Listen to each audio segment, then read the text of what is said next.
Media زیادہ خطرناک ہے۔ وکٹر اٹلی کے شہر میلان سے تعلق رکھتا ہے۔ گارمنٹس فیکٹریوں کو کپڑا سپلائی کرتا ہے۔ عمر 62 سال ہے اور یہ مضافات میں چھوٹے سے گاؤں میں رہتا ہے۔ وکٹر 2 ماہ شدید بیمار رہا۔ اسے بخار بھی تھا، نزلہ بھی، زکام بھی اور اس کے جسم میں بھی درد ہوتا تھا، لیکن یہ بیماری کے باوجود کام کرتا رہا۔ 40 سال سے ایکسرسائز کا عادی ہے۔ بخار کے عالم میں بھی جاگنگ اور سوئمنگ کرتا ہے۔ بخار ٹھیک ہو گیا اور یہ روٹین کے مطابق زندگی گزارنے لگا۔ دسمبر 2019 میں چین سے کرونا وائرس کی اطلاعات آنے لگیں۔ دنیا وائرس کی طرف متوجہ ہو گئی۔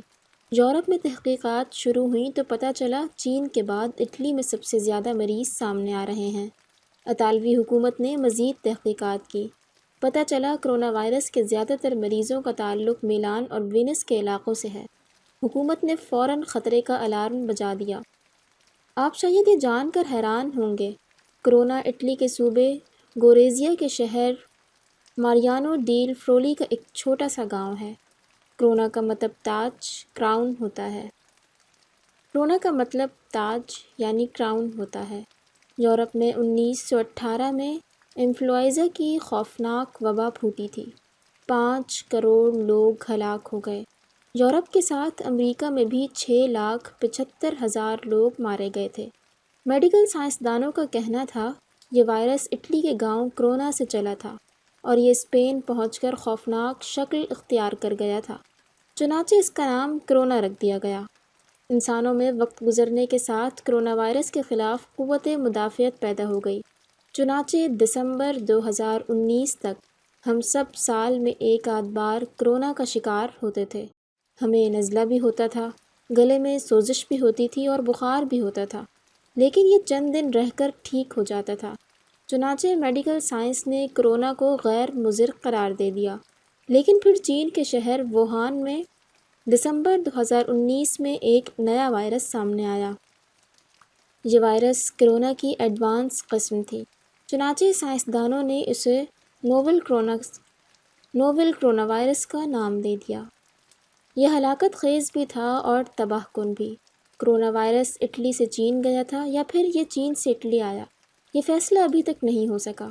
تاہم مارچ 2020 تک یہ حقیقت ضرور سامنے آ گئی، کرونا وائرس کا مرکز چین نہیں اٹلی ہے اور یہ اٹلی سے تیزی سے یورپ اور سینٹرل ایشیا میں پھیل رہا ہے۔ یہ اٹلی کے شمالی علاقوں کے لوگوں کو زیادہ متاثر کر رہا ہے۔ شاید اس کی وجہ ان کے خون میں موجود پرانا وائرس ہو۔ یہ وائرس 100 سال سے ان لوگوں کے خون میں چلا آ رہا ہے۔ جب نوول کرونا ان کے خون میں شامل ہوا تو اس نے پرانے وائرس کو طاقتور بنا دیا اور یوں اٹلی کے 1,60,00,000 لوگ بیمار ہو گئے۔ آخری اطلاعات تک حکومت نے شمالی اٹلی کے آدھے ریجن کو باقی ملک سے کاٹ دیا ہے۔ یہ علاقہ دنیا کا سب سے بڑا قرنطیہ بن چکا ہے۔ یورپ کے دوسرے ملکوں نے بھی اٹلی سے اپنی سرحدیں بند کر دی ہیں، جس سے اٹلی کی معیشت مکمل طور پر تباہ ہو گئی۔ سیاحت اور اسٹاک ایکسچینج کرونا کا سب سے بڑا ہدف ہے۔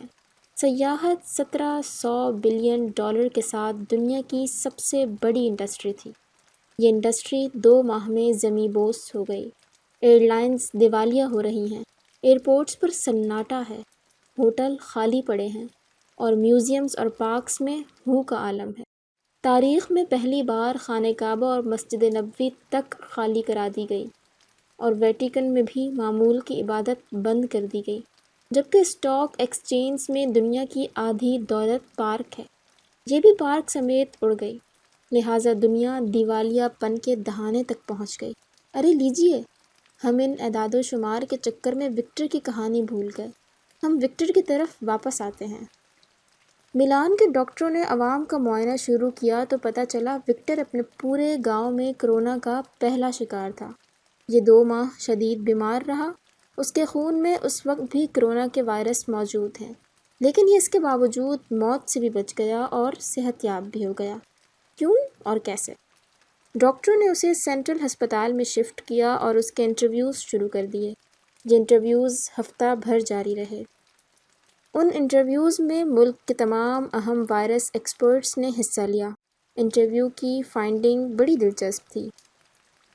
وکٹر نے ایکسپرٹس کو بتایا، میں کیونکہ اخبارات نہیں پڑھتا تھا، ٹیلی ویژن نہیں دیکھتا تھا اور میں سوشل میڈیا پر بھی ایکٹیو نہیں تھا، چنانچہ مجھے پتہ ہی نہیں چلا دنیا میں کرونا وائرس آ چکا ہے اور میں اس کا شکار ہو چکا ہوں، لہٰذا میں اسے معمول کی کھانسی اور بخار سمجھتا رہا اور صحت یاب ہو گیا۔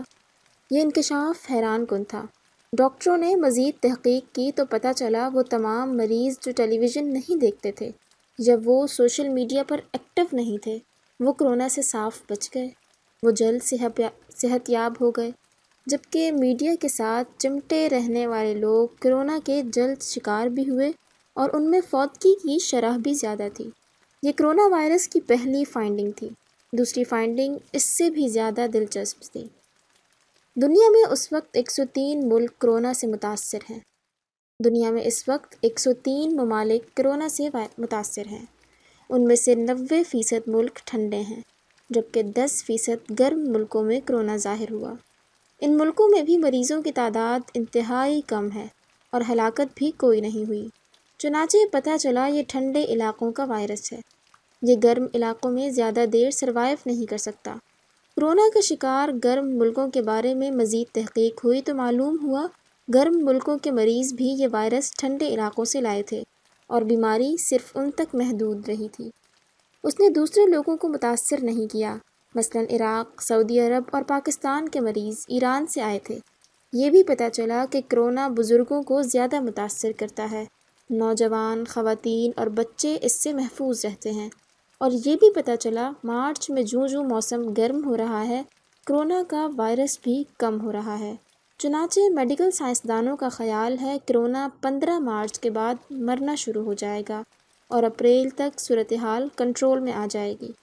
لیکن کرونا کے ختم ہونے سے پہلے پوری دنیا کا معاشی دیوالیہ نکل چکا ہوگا۔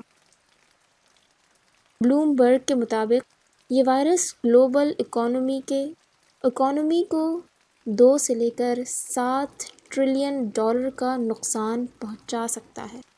دنیا کی تمام بڑی اسٹاک ایکسچینجز زمین بوس ہو جائیں گی۔ ایئر لائنز اور امپورٹ ایکسپورٹ کا بزنس ختم ہو چکا ہوگا اور پیٹرول کی قیمتوں میں 50% کمی آ چکی ہوگی۔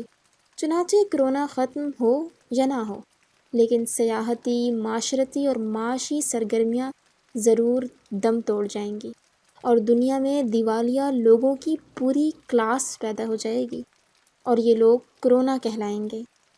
ہم پاکستانیوں کے اس صورتحال میں کیا کرنا چاہیے؟ ہم اب اس طرف آتے ہیں۔ پہلی خوشخبری، وزیر اعظم نے توقیر شاہ کو سیکریٹری صحت لگا دیا۔ یہ زبردست فیصلہ ہے۔ توقیر شاہ 8 سال میاں شہباز شریف کے پرنسپل سیکریٹری رہے ہیں۔ یہ پنجاب حکومت کی ریڑھ کی ہڈی تھے، ایماندار اور کارآمد افسر ہیں۔ وزیر اعظم نے انہیں کرونا کنٹرول کی ذمہ داری دے کر بہت اچھا فیصلہ کیا۔ یہ انشاءاللہ چند دن میں صورتحال کنٹرول کر لیں گے۔ دوسرا، پاکستان میں کرونا کے دنیا میں سب سے کم مریض سامنے آئے ہیں، چنانچہ ہم محفوظ ہیں۔ ہم 15 مارچ کے بعد مزید محفوظ ہو جائیں گے اور انشاءاللہ اپریل کے پہلے ہفتے میں ہم خطرے سے مکمل باہر ہوں گے۔ تیسرا، کرونا کی خوفناک یلغار جب بھی ہوگی، یہ اٹلی سے پاکستان پر ہوگی۔ اٹلی بالخصوص میلان میں ہزاروں پاکستانی خاندان ہیں۔ میری ان سے درخواست ہے کہ اگر واقعی اپنے خاندان اور ملک سے محبت کرتے ہیں تو یہ اپریل تک خود بھی پاکستان نہ آئیں اور اپنے کسی عزیز اور رشتہ دار کو بھی نہ بھجوائیں، یہ ان کا احسان عظیم ہوگا۔ چوتھا، آپ احتیاط ضرور کریں لیکن پینک نہ ہوں۔ پاکستان مکمل طور پر محفوظ ہے۔ آپ اگر گرم ملکوں میں سفر کرنا چاہتے ہیں تو آپ ضرور کریں، لیکن پہلے خود کو چیک کر لیں۔ آپ کو اگر نزلہ، زکام یا شدید بخار ہے تو آپ اپنا ٹیسٹ کرا لیں۔ آپ اگر کرونا سے محفوظ ہیں تو آپ سفر پر روانہ ہو جائیں، ورنہ گھر سے باہر نہ نکلیں۔ 5، سوشل میڈیا سے دور رہیں۔ سوشل میڈیا کی 90% خبریں جعلی ہیں۔ ٹیلی ویژن بھی ضرورت سے زیادہ خوف پھیلا رہا ہے۔ آپ یقین کریں، آپ اگر چند دن کے لیے فیس بک، ٹویٹر اور واٹس ایپ بند کر دیں تو آپ وکٹر ثابت ہوں گے، آپ سکھی ہو جائیں گے، اور آپ اگر بیمار بھی ہوئے تو آپ جلد صحت یاب ہو جائیں گے، ورنہ آپ دوسری صورت میں ٹیلی ویژن اور سوشل میڈیا دیکھ کر کرونا کے بغیر ہی مر جائیں گے۔ کیوں؟ کیونکہ موجودہ حالات میں ٹیلی ویژن اور سوشل میڈیا کرونا سے زیادہ خطرناک ثابت ہو رہا ہے۔ چنانچہ آپ سوشل میڈیا بند کر دیں اس سے پہلے کہ آپ فوت ہو جائیں۔ سوشل میڈیا کا رونا کرونا سے زیادہ خوفناک اور مہلک ثابت ہو رہا ہے۔ باقی آپ خود سمجھدار ہیں۔